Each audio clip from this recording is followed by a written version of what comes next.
Hello नमस्ते म कृष्ण काल स्वागत छ तपाईलाई मेरो च्यानल क्रिएट्स अफ नेटवर्कमा हो तपाईले क्याप्सन पढेर आउनु भएको होला पछिल्लो समयमा चाहिँ जुन 11औं नियमावलीमा आएका त्रुटिहरू चाहिँ 12औं नियमावली संशोधन भनेर आउँदैछ। आज मैले यही सम्बन्धी भिडियो लिएर उपस्थित भएको छु। भिडियो अन्तिमसम्म हेरिदिनु होला। हेरिसकेपछि आफ्नो प्रतिक्रिया दिन नबिर्सिनु होला। नेपाल निर्माण व्यवसायी महासंघले चाहिँ पछिल्लो समयमा चाहिँ जति पनि कुराहरू निर्माण व्यवसायका मागहरू थिए 11औं संशोधनमा चाहिँ 11औं नियमावली संशोधनमा आउने अपेक्षा सहित देशैभरि त्यो किसिमको उत्साह व्यवसाय क्षेत्रमा उत्साह छाएकै थियो। तर आउने बेलामा चाहिँ धेरै कुराहरू चाहिँ गलत तरिकाले आयो। मतलब व्यावसायिक फेभरमा व्यवसाय मैत्री नभएको कारणले गर्दा र बजारमा मूल्य वृद्धि अत्याधिक वृद्धि पनि भएको कारणले गर्दा देशैभरिबाट आन्दोलनको कार्यक्रम घोषणा गरे अनुसार नै नेपाल सरकारलाई जसरी जुन किसिमको दबाब दिइरहेको थियो र नेपाल सरकारले वार्ताको लागि बोलाइएको थियो र वार्ता पनि बसिरहेको छ। दुई चरणको वार्ता बसिसकेको छ। दुई चरणको वार्तामा चाहिँ पोजिटिभ सकारात्मक कुराहरू आएका छन् र तेस्रो वार्ता छिटै हुँदैछ भनेको त्यसको लागि मिति सार्वजनिक गरिएको छैन। हिजो बुधबार मात्रै जुन मिटिङ दोस्रो चरणको मिटिङ बसेको थियो र त्यसमा धेरै कुरा चाहिँ समेट्ने लगभग सहमति नजिक पुगिसकेको भन्ने कुरा चाहिँ नेपाल निर्माण व्यवसायी महासंघका महासचिव रोशन दाहालले जानकारी दिनुभएको थियो। र मैले पछिल्लो समय उहाँलाई कुराकानी गर्दा के कुरा आउँदैछन् संशोधनमा 12औं संशोधनमा के कुरा हुँदैछन् भन्दै गर्दा चाहिँ उहाँले के कुरा जानकारी गराउनु भएको थियो। जुन 11औं नियमावलीमा छुटेका जुन पनि जति पनि व्यवसायका मुद्दाहरू थिए ती कुरा चाहिँ 12औंमा समेटिने जुन किसिमको पोजिटिभ आश्वासन भएको छ त्यो अनुसारले नै छिटै आउँदैछ भन्ने कुरा उहाँले मलाई जानकारी दिनुभएको थियो। र 12औं संशोधनमा के कुरा आउँदैछन् भन्ने कुरा चाहिँ मैले विस्तृत रूपमा चाहिँ अर्को भिडियो बनाउँछु। किनभने अर्को नेक्स्ट मिटिङ बसेर त्यसको एजेन्डाहरू तयारी भइसकेपछि डिटेल्समा बनाउँछु। तर मोटामोटी सैद्धान्तिक सहमति भए अनुसार के कुरामा आउँदैछ भने जुन 5वटाको नियम चाहिँ त्यो यथावतै रहनेछ। 5वटाको नियममा जुन हामीले 11औं नियमावलीमा आइदिनु पर्ने थियो जस्तो 5वटा ठेक्का परिसकेपछि अर्को सम्झौता गर्न नपाउने भन्ने जुन व्यवसायको माग थियो तर आउने बेलामा चाहिँ 5वटा बिडिङ प्रक्रियामै भाग लिन नपाउने भन्ने कुरा जुन कुरा थियो त्यो चाहिँ सरकार निकायबाट चाहिँ त्यसैलाई कन्टिन्यू गर्ने भन्ने कुरा छ। सम्झौता गरिसकेपछि होइन बिडिङ प्रक्रियामै भाग लिइसकेपछि त्यसको रिजल्ट नआइन्जेलसम्म अर्कोमा भाग लिन नपाउने भन्ने जुन चाहिँ यथावतै राख्ने भन्ने कुरा चाहिँ नेपाल सरकारले चाहिँ आफ्नो कुरा चाहिँ अगाडि सारेको छ। र व्यवसायिक कुरामा चाहिँ लचकता देखाएको जानकारीमा आएको छ होइन। त्यस्तै अर्को कुरा जस्तै अब यो भन्दै गर्दा चाहिँ जुन साना व्यवसाय जुन अपग्रेड गर्न चाहन्छन् तिनीहरूले त धेरै नै समस्या पर्ने भयो भन्दै गर्दा यसको लागि के चाहिँ प्रावधान कसरी समेट्न खोजेका छन्। साना व्यवसायलाई पनि माथि स्तर उन्नति गर्नुपर्ने छ। यसलाई कसरी समेट्ने भन्ने कुरामा चाहिँ जुन 11औं नियमावलीमा आउँछ भनेको कुरा थियो नि। जस्तै तपाईँको 40% को सर्टिफिकेट अथवा चाहिँ 60% को सर्टिफिकेट जुन भनिएको थियो त्यसलाई चाहिँ अहिले चाहिँ 40% को सर्टिफिकेट अथवा तपाईँको 60% को सर्टिफिकेटले चाहिँ मान्यता दिने त्यसरी चाहिँ जोडेर क्याल्कुलेट गर्न पाउने त्यो भइसकेपछि जेबी माग्नु परेन। जुन सानो व्यवसाय छन् जुन कामको एक्सपिरियन्स छन् तिनीहरूले चाहिँ आफ्नै सर्टिफिकेटले पुग्ने भन्ने कुरा चाहिँ त्यो किसिमको कुरामा अगाडि बढेको छ। त्यो आउने सम्भावना रहेको छ।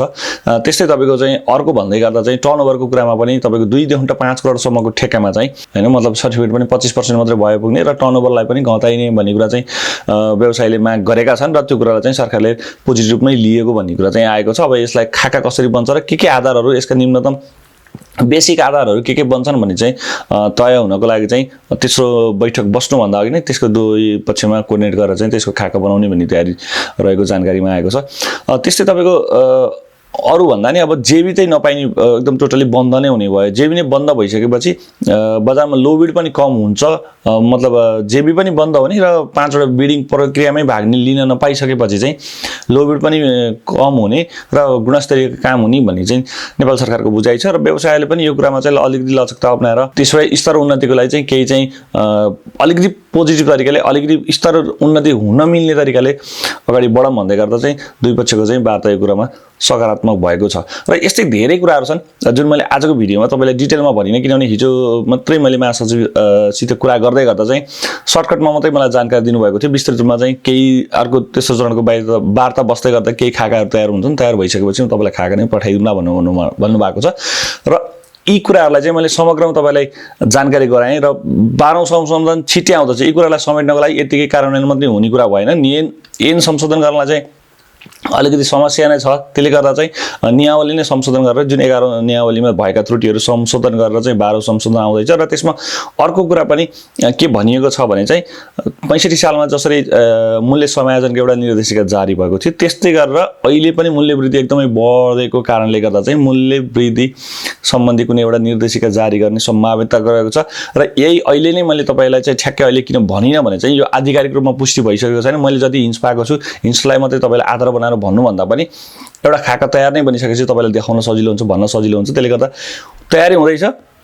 दुई पक्षीय रूपमा कुरा मिलिसक्यो, मतलब व्यवसायिक र सरकारका दुई पक्षका कुरा मिल्यो भने चाहिँ यो कुरा आउने छ र सबैलाई, सानाले पनि पाउनेछन् ठुलाले पनि पाउनेछन्। यसमा यो मतलब यो नबुझ्ने कि ठुलाले मात्रै पाउँछन् भन्ने हैन, सानाले पनि पाउनेछन् यदि त्यो त्यस्तो किसिमको निर्देशिका आयो भने। र आएन भने त अब यथावतै छँदैछ, जे छ अहिले तपाईँ हामीले भोगेको समस्या छँदै नै छ हैन।